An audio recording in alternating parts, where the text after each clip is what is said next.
Hello everyone. Welcome back to our programming series. Today we are going to see about SkillRack Daily Challenge, that is, allowed into exam hall or not.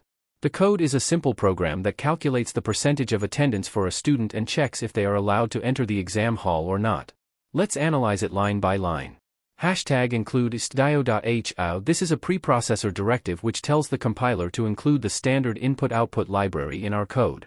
#include stlib.h. This is another preprocessor directive which includes the standard library for general functions such as memory allocation, process control, conversions, etc. Int main, this is the starting point of our program where execution begins. Int a, t, here we declare two integer variables a and t without initializing them. Scanf, %d%d, and a, and t. The scanf function reads input from the user and stores it in variables specified by their respective format specifiers, %d here. In this case, it takes two integers as input from the user and stores them in a and t. Float per equals, float, a/t, *100, here we declare a floating point variable named per. We use typecasting, float, to convert one of our operands into float so that we get an accurate result when dividing two integers, since division between two integers results in an integer value with any decimal part truncated.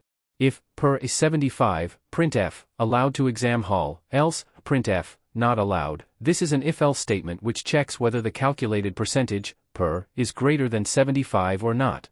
If it's greater than 75, then allowed to exam hall will be printed on screen, otherwise, not allowed will be printed.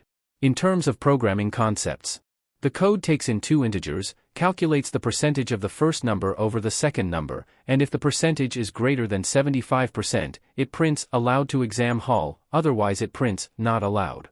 I hope this explanation helps. If you have any further questions, feel free to ask in the comment section. Don't forget to like, share and subscribe for more programming challenges. Thanks for watching.